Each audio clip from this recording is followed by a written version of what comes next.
بسم اللہ الرحمن الرحیم۔ ایک دفعہ حنا نام کی ایک لڑکی تھی جو اپنے بڑے بھائی عادل کے ساتھ رہتی تھی۔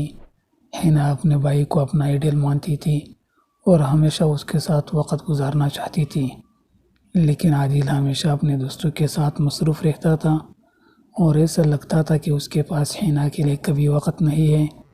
ایک دن عادل اور اس کے دوستوں نے ویکینڈ پر پکنک پر جانے کا فیصلہ کیا تو حنا نے اس سے گزارش کی کہ وہ اس سے ساتھ لے چلیں۔ عادل ہچکچاتے ہوئے راضی ہو گیا، لیکن عادل اور اس کے دوستوں نے اپنا زیادہ تر وقت جنگل کی تلاش اور مزے کرنے میں صرف کیا، جبکہ حنا کو اس نے اکیلا چھوڑ دیا۔ وہ خود کو تنہا محسوس کر کے باہر نکل گئی اور پکنک پر آنے پر افسوس کرنے لگی۔ سفر کی آخری رات جب گروپ کیمپ فائر کے ارد گرد بیٹھا تھا، عادل نے دیکھا کہ حنا مایوسی محسوس کر رہی تھی۔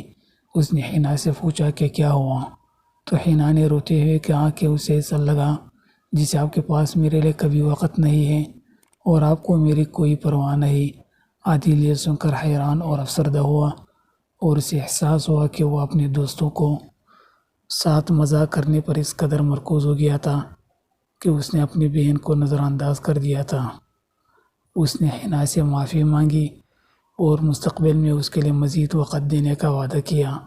اس دن سے عادل نے اپنے تمام منصوبوں میں حنا کو شامل کرنا قریبی یقینی بنایا اور وہ سب سے قریبی بہن بھائی بن گئے۔ حنا کو بھی بھائی کا پیار اور ہمت مل گئی اور عادل نے اپنی زندگی میں ایسی شاندار بہن کی محبت اور ساتھ محسوس کیا۔ ان کے درمیان رشتہ پہلے سے کہیں زیادہ مضبوط ہو گیا اور وہ مثالی بہن بھائی بن گئے۔ دوستو، اگر آپ کو ہماری ویڈیو اچھی لگی تو چینل کو ضرور سبسکرائب کریں، بیل آئیکن کو پریس کریں اور ویڈیو کو لازمی لائک